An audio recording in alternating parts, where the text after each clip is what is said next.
It's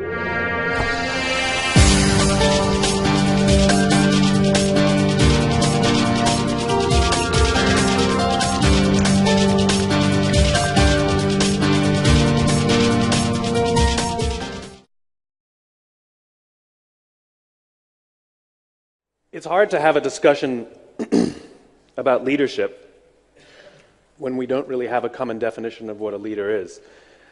I read the same books as everybody else. A lot of them tell us to sort of learn your style of leadership, how to adapt your style of leadership to fit the situation at hand.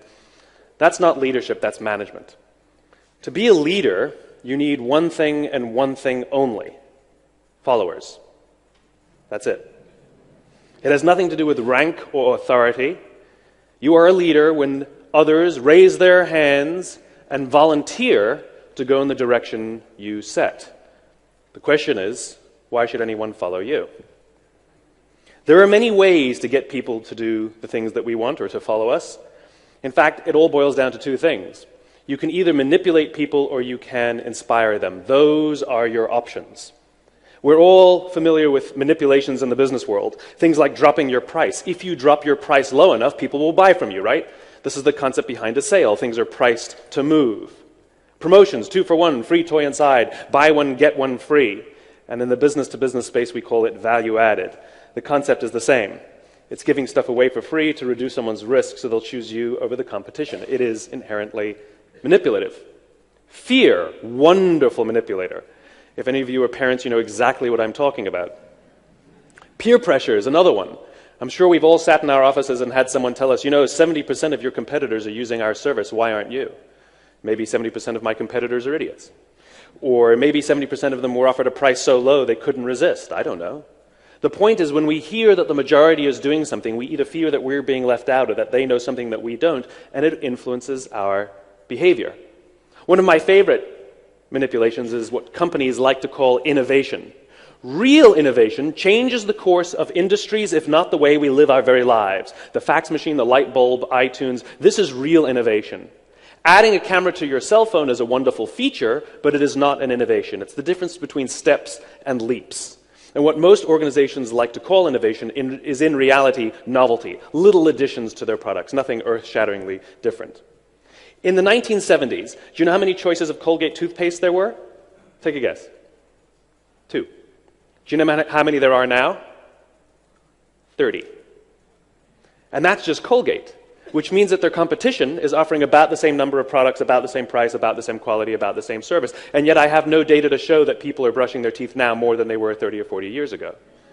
What happened was this annoying little thing called globalization, and markets opened up, and competition increased, and the metrics went down. It doesn't matter which one, market share, revenue, profits, it doesn't matter. The metrics went down. And then to combat that, the company added a new product. This one has fluoride. And people went, ooh, shiny. And they tried it, and the metrics went up. But the problem with competition is they compete, and they match the product about the same, and the metrics went down again. Well, it worked the first time, so we'll do it again, and again, and again, and again, until you have 30 different line extensions. And what's one of their big complaints these days, like so many other companies? How do we differentiate ourselves? That's hilarious to me. How do we get out of a problem that we created for ourselves? And so they resort to any number of the other manipulations. Now, I cannot dispute that these and many other manipulations work. They absolutely do. That's why we use them. The problem is, none of them breed loyalty. The problem is, none of them engender trust. The problem is, over the course of time, it costs more money because somebody has to pay for all this stuff. And over the course of time, it increases stress both for the buyer and for the seller. We live in a world today in which most products and most services, B2B or B2C, are sold this way. In other words, people are being bombarded with manipulations from all sides for all reasons from any number of products. It is stressful to be a decision maker these days. It is stressful to decide which product or which service is right for me. But it's equally as stressful to be on the selling side, in which we have to operate in a world in which the vast majority of things are sold through bombarding people with manipulations and promotions and value added. And so it's hard for us, if we truly have something special, to stand out in the crowd and be noticed. It's called stress. This is largely the world we live in today. But there's an alternative. That alternative is called inspiration. And there are only a few leaders and a few organizations that tend to rely vastly more on inspiration than manipulation. And I'll talk about some of the big ones, like Apple Computers or Harley-Davidson or Southwest Airlines. But you see the same pattern in great leaders like Nelson Mandela or Martin Luther King or John F. Kennedy. What I learned is that regardless of their size and regardless of their industry, every single one of these organizations, every single one of these leaders with the capacity to inspire, they all think, act, and communicate the exact same way, and it's the complete opposite to the rest of us. All I did was write it down. And it's probably the world's simplest idea. I call it the golden circle. It's quite literally 3 concentric circles, a bullseye. In the middle is why, and the center ring is how, and the outside ring is what. I always like to joke that because I use a paper and a pen, I don't have AV problems. I have one. Let me define the terms. Every single organization on the planet knows what they do. These are the products we sell, the services we offer. Some know how they do it. Whether you call it your differentiating value proposition, your proprietary process, your USP, these are the things you think make you different or special or stand out from the crowd. But very, very few people and very, very few organizations can clearly articulate why they do what they do. And by why, I don't mean to make money. That's a result. By why, I mean what's your purpose, what's your cause, what's your belief? Why does your company exist?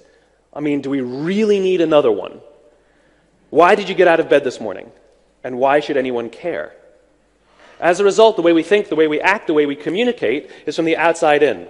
We go from the clearest thing to the fuzziest thing. We tell people what we do, we tell them how we're different or how we're special, and we expect some sort of behavior, a vote, a purchase, support. But not those leaders and not those organizations with the capacity to inspire. Every single one of them, regardless of their size, regardless of their industry, thinks, acts, and communicates from the inside out. Let me give you an example. I use Apple frequently because they're easy to understand and we all get it. If Apple were like everyone else, a piece of communication would sound like this.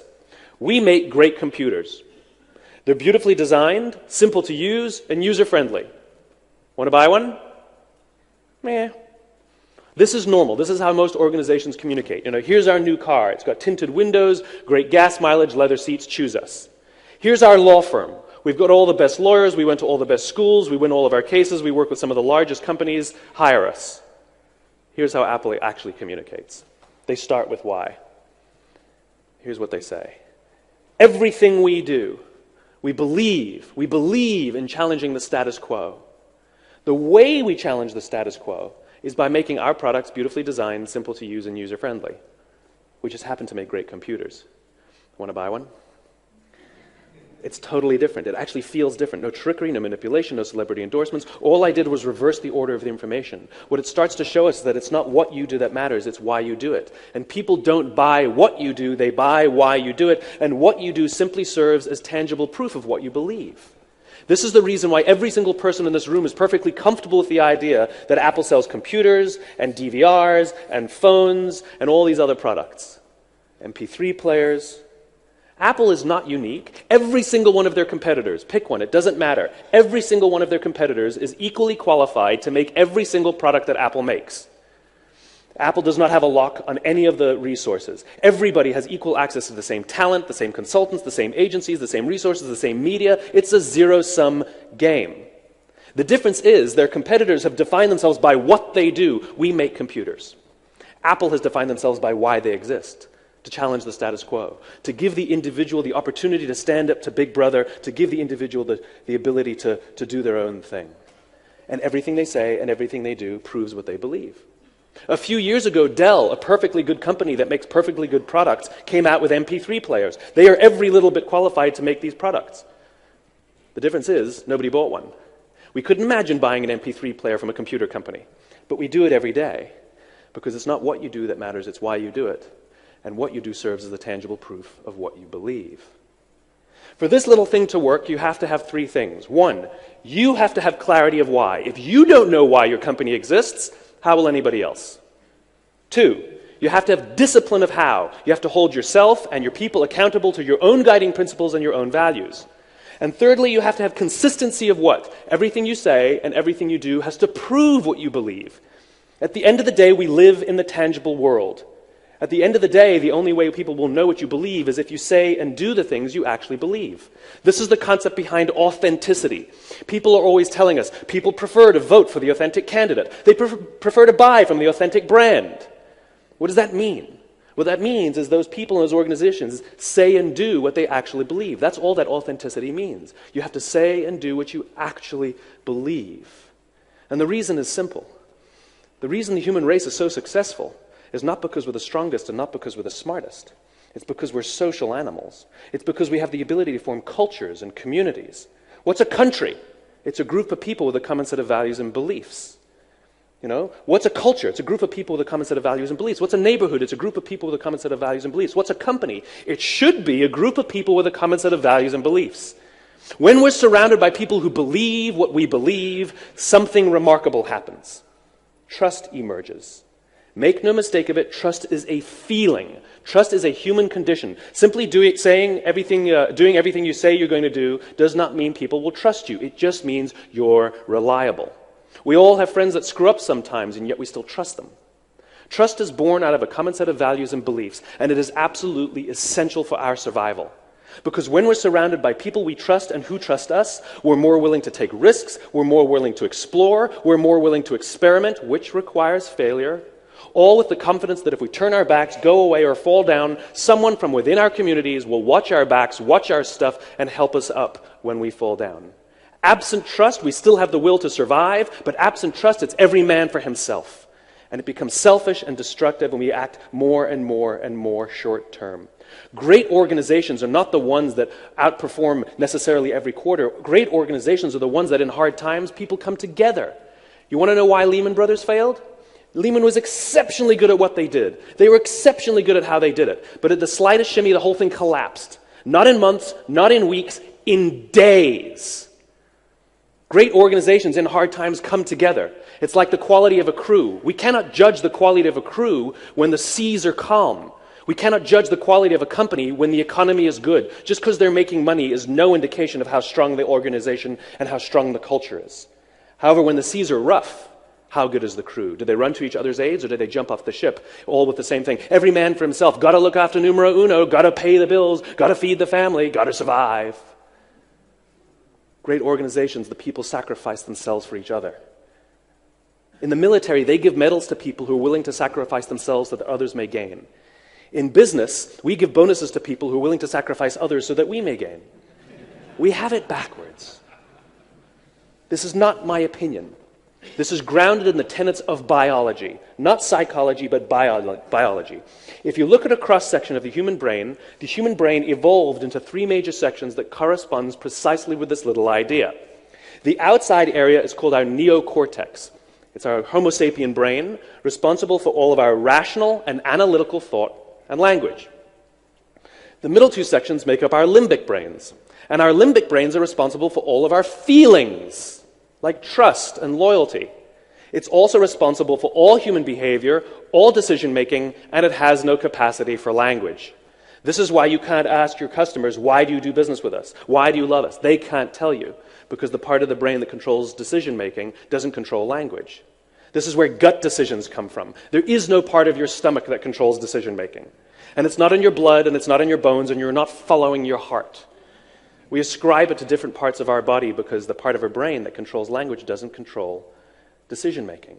And it's not an accident that we use the verb to feel to describe gut decisions. I know all the data says we should do that, but it doesn't feel right. That would be biologically accurate. The part of the brain that controls feeling controls decision-making.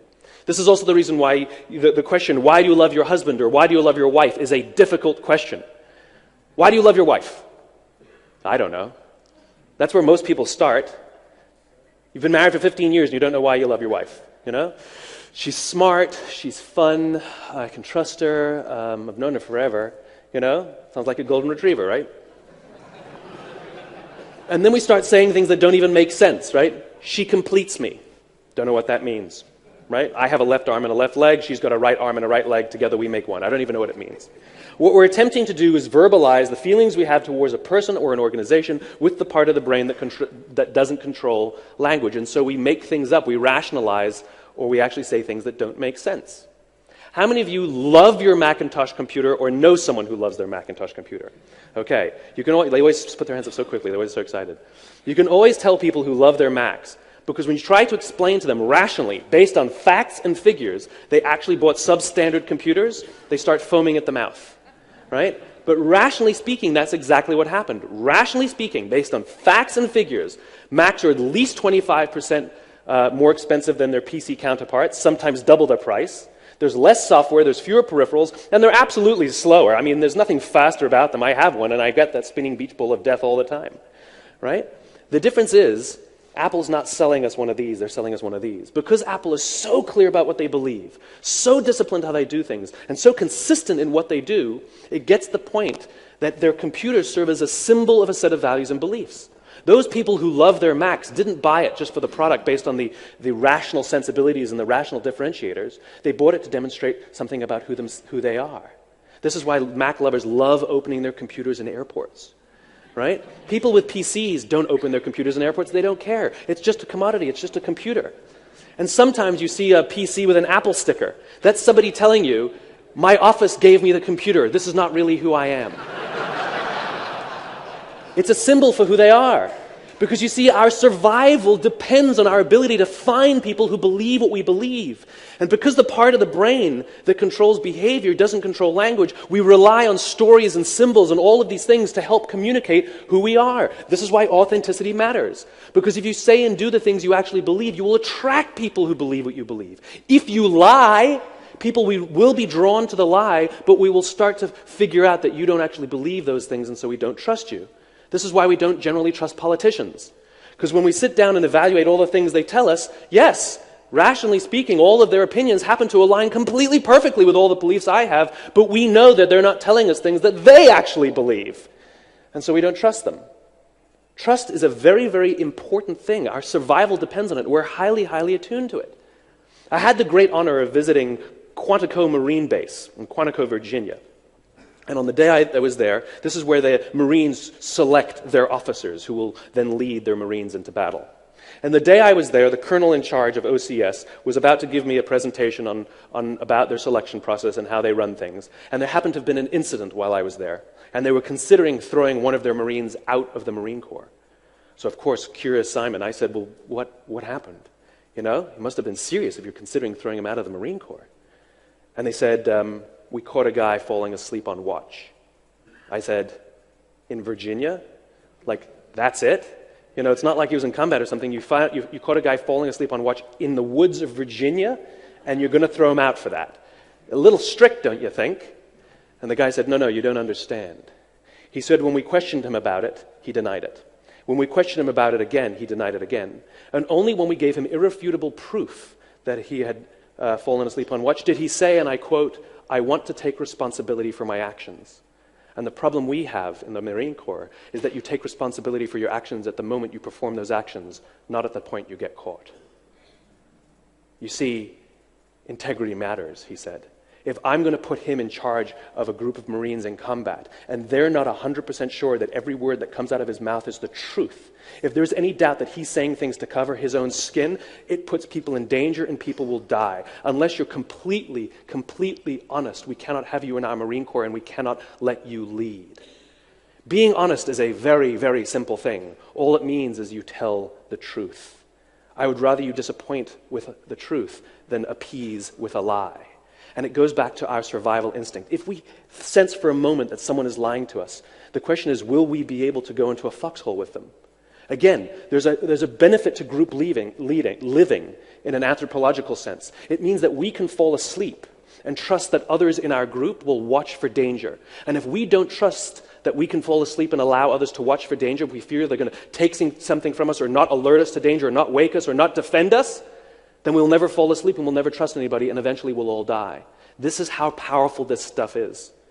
We all have the natural capacity to find people who believe what we believe. Like I said, we're hardwired for this. If I ask you to go out in the street and find the people who believe what you believe, you know exactly what to do. You're going to strike up a conversation. This is why we say sales is about relationships. No kidding. Right? And you have an exchange with them, and sometimes there's good chemistry and sometimes there's not, whatever that means. Right? Sometimes it's quick and sometimes it's slow. The point is it's not scalable. It's not scalable. But if I tell you to go outside and find all the people wearing red hats, it's easy. There's one, there's one, there's one, there's one. When you know what symbols to look for, it's easy to find the people who believe what you believe.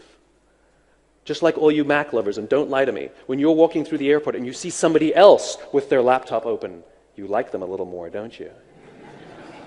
It's because Apple is so clear about what they believe, so disciplined about how they do things, and so consistent in what they do. We're using these symbols, we're using these brands, we're using these things to say something about who we are in an attempt to attract people who believe what we believe. Leadership is the ability to stand on the street corner and simply talk about your own red hat. Got a red hat here. Got a red hat. Got a red hat. And all the other red hatters, whether they can see their own red hat or not, whether they know their own why or not, are eerily drawn to you because you're the one capable of putting their values and beliefs into words, and they can use you to say something about who they are. People who are most loyal to your company are the ones who see their jobs as a reflection of who they are and what they believe. They see your company as a reflection of who they are and what they believe. There are people walking around with Harley-Davidson tattoos on their body. This is a corporate logo. Some of them don't even own the product.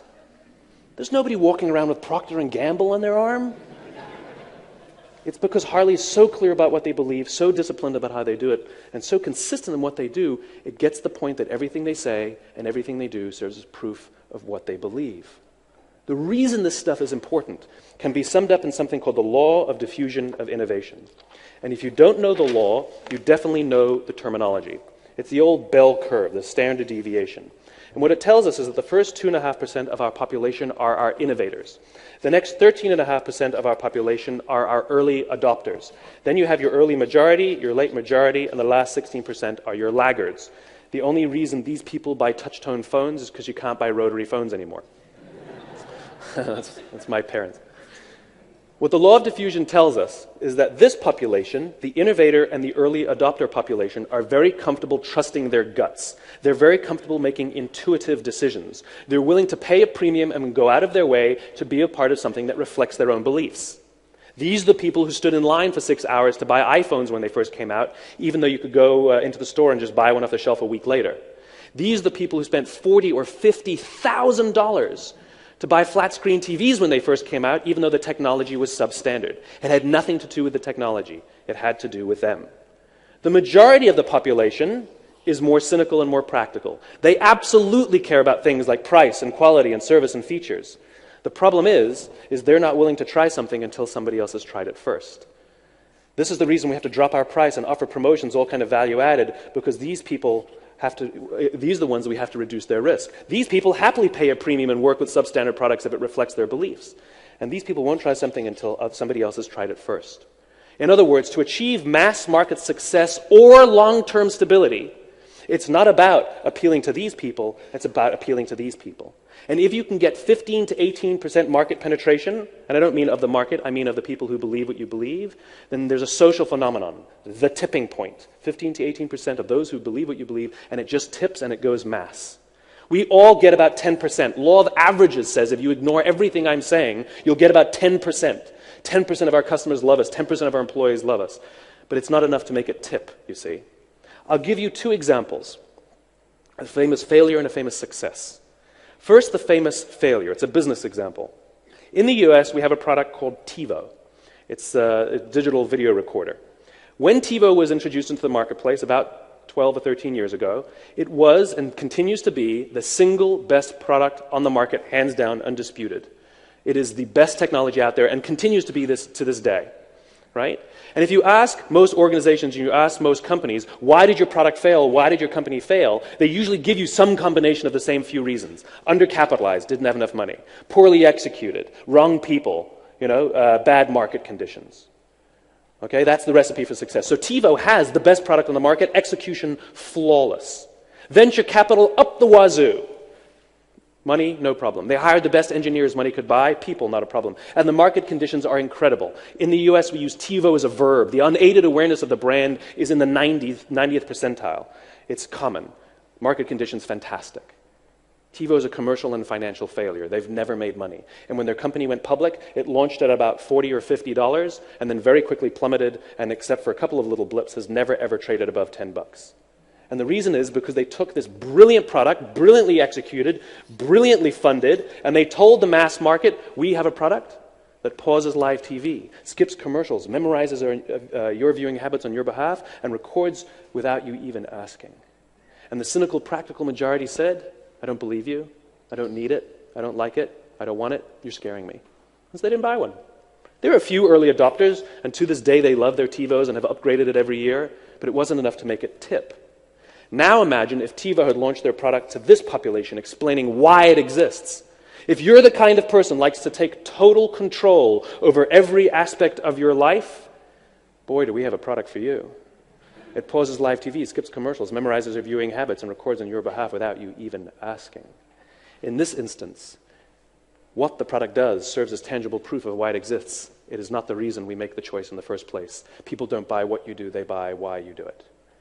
Now I'll give you my favorite example of the law of diffusion. Martin Luther King, in 1963, August of 1963, gave his I Have a Dream speech. And 250,000 people showed up on the Mall in Washington to hear Dr. King speak. No invitations were sent out, and there was no website to check the date. How many emails did you get to show up here today? Right? It was 7, 8? It was 500 people here, right? Nothing. Right? Dr. King was not the only man in America who knew what had to change to bring about civil rights in that country. He wasn't the only great orator of the day. He wasn't the only man who suffered in a pre-civil rights America. In fact, he suffered less than most because he was off at university. He wasn't even the perfect man. He had his complexities, and we just don't talk about that stuff. The difference is he had a gift. He didn't go around telling people what we need to do, how we're going to do it. He went around and told people, I believe, I believe, I believe. And people who believed what he believed took his cause and made it their own. And they told people what they believed. And those people took that cause and made it their own, and they told people what they believed. And some built structures to get the word out more efficiently. And lo and behold, on the right day, on the right time, 250,000 people showed up on the Mall to hear him speak. How many of them showed up for him? 0. They showed up for themselves. It's what they believed. It's the America that they wanted to live in. It's the America that they wanted to raise their children in, that inspired them to get on a bus, travel for 8 hours, stand in Washington in the sun in the middle of summer, simply to hear him speak. Simply showing up was one of the things that they did in their life to prove what they believe. Even Dr. King, it wasn't about black versus white. Dr. King had a belief that there were 2 types of laws in this world. There were the laws made by man, and there were the laws made by a higher authority. And not until the laws of man are consistent with the laws of a higher authority would we live in a just world. The civil rights movement was the perfect way for him to bring his cause to life. Oh, and by the way, he gave the I Have a Dream speech, not the I Have a Plan speech. Everybody's got their comprehensive 12-point plan these days. We're not inspired by your plan. We're inspired by what you believe and where you're going. This is the remarkable thing about human beings. We can imagine the future. We can only see the things that we have words for. And this is what great leaders do. They can put these things into words. Let's imagine that this room is empty and we're standing over here in the corner. I give you a very simple instruction. I want you to go to that corner in a straight line. Off you go, no problem. And without telling you, I quickly put a chair in front of you. And what do? You go around the chair. This is the remarkable thing about human beings. When we're crystal clear on the place we're going, on the destination, on the vision, our route is flexible. Even though you just ignored what I told you to do, I told you to go in a straight line. This is the great thing about people. When we are clear in the destination, we are flexible on the route. Reset. Let's stand in the corner again. I give you a simple instruction. I want you to go in a straight line to some point in this room. And you say, well, where do you want me to go? I say, I don't know. You're smart. Pick a place. And so you pick an arbitrary point in the room and you start walking there. And without telling you, I quickly put a chair in front of you. And what do? You come to a grinding halt, or you make a sudden sharp turn. And I say to you, what are you doing? You say, well, how can I go in a straight line if you put a chair in front of me? In other words, when we're not clear on the destination, or the destination is arbitrary, we become obsessed with the route. And now you think about how we do business these days.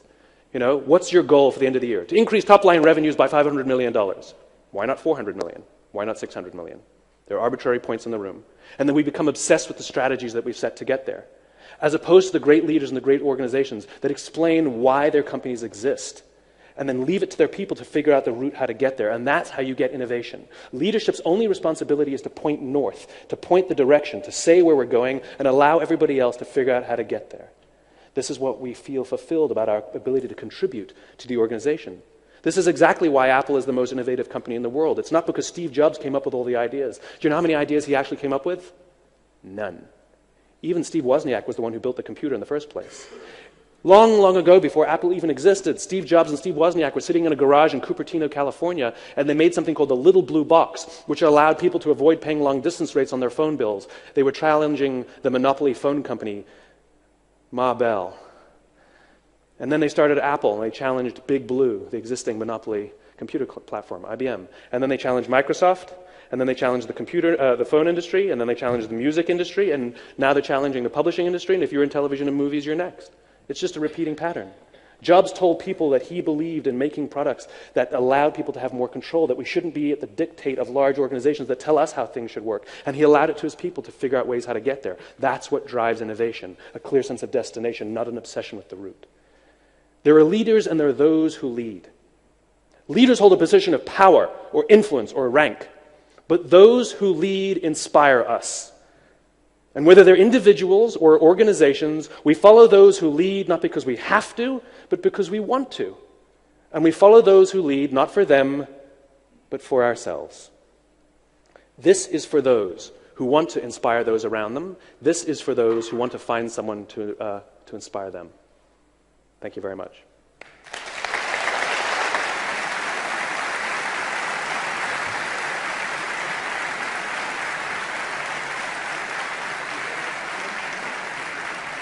So much.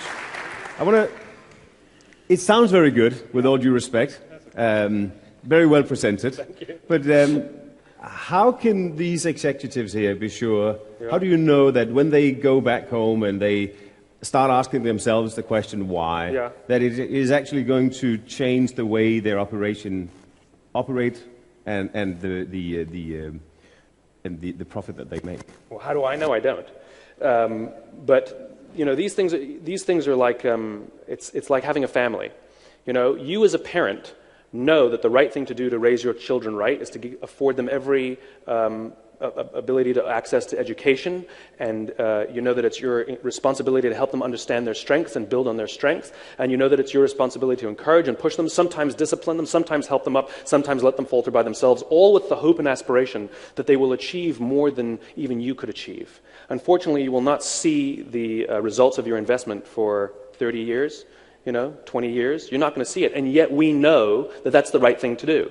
You know, even at the age of 16, 17, 18, you have no clue if everything you've done as a parent will pay off, right? And yet, instinctively, we still do what we believe and know is the right thing to do. Businesses are exactly the same. You have two families, one at work and one at home. Great leaders, great bosses, great coaches, great drill instructors, it doesn't matter. Those that have the responsibility for others act like parents. They take it upon themselves to give their employees access to as much education, as much competence, as much as they can learn, open the doors to them, allow them to fail, help them up, all with the desire and the want to see that they succeed beyond even what we could hope to achieve. And this is what you see in great organizations. They make it their complete obsession to help their people grow, as opposed to having one bad quarter and laying people off. You can't lay off your children if they have a bad report card. So it's an investment. So, what, if I may try to rephrase you, what you're really saying is that this is not necessarily a thing that will lead to more profit, but it will give you a feeling that you are doing something good while at work. Oh, no. It will lead to more profit. Now, the question... How do you know? Every single organization that obeys these things is more successful than those who don't. More importantly, they can sustain things like innovation, they can sustain things like profitability, they can sustain things like loyalty for the long term. You know, I'm unimpressed by organizations that are able to prove that they've done something for 1 year or 2 years. Let's talk about 30, 40, or 50 years. 80% of the Dow Index are companies 35 years or younger. That's not impressive. You know, organizations that can last are impressive. And more importantly, when you have trust in your people and your people have trust in you, when your people believe that you're willing to go to bat for them and protect them, guess what? They will give everything. They will give blood, sweat, and tears to you. If they don't believe that you'll go to bat for them, then they're just working for your money. And so if you have the desire to be more innovative, if you have the desire for longevity, if you have the desire that during hard times your people will be there for you and won't abandon you, then these things are helpful. If you don't really care and you just want to play a quarterly game and every single day is more stressful than the last, more power to you. But Simon, if I may, so I'm assuming that you're also actually selling some sort of product here, right? Now my question to you is, so where is this why taking you? Where are you? Are you part of this? Are you somewhere else? I have nothing to sell, but that's fine. I come here, I'll tell you why I'm here, because I have a vision of the world. I believe that fulfillment is a right and not a privilege. I believe it is not for the chosen few to love what they do and enjoy going to work. I believe every single one of us has the right to wake up every single morning to inspired to go to work and come home fulfilled by the work that we do. I'm committed to this vision. And so I will play my small part, which is I have some tools and some ideas and perspective that may help point us in that direction. I play one piece of a jigsaw puzzle. The reason I come and do events like this is because you're actually building the companies. You're the ones actually responsible for the human beings that will be fulfilled. And so if I can give you some pieces that will actually help your people love coming to work and help you love coming to work, oh, and by the way, you'll also be more innovative, more profitable, and have greater loyalty, then so be it. That's my piece of the puzzle. As for me, I'm living proof of this. A few years ago, I went through a struggle in my own business where I didn't know why I was doing what I was doing. I completely lost my passion for what I was doing. And people gave me stupid advice like, do what you love. It's like, I'm doing the same thing, I don't love it anymore, And so when I learned that every single organization on the planet, even our own careers, always function on these three levels, what we do, how we do it, and why we do it, and if one of those pieces is missing, it'll be out of balance, the system will be out of balance, I realized that I knew what I did, I knew how I did it, but I didn't know why, and I completely committed myself to finding this for myself. It restored my passion to levels I'd never experienced prior. And I shared it with my friends, because that's what we do. We share beautiful things with the people we love. They invited me to their homes to share it with their friends, and so it goes on. And I'm the same idiot that I was, a few years ago. I'm still a moron when it comes to running a business. I haven't learned anything new.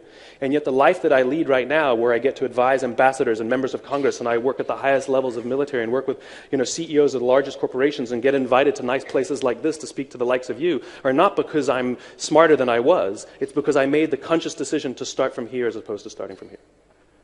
That certainly answers my question. Simon Sinek, thank you very much. You're welcome. Thanks a lot.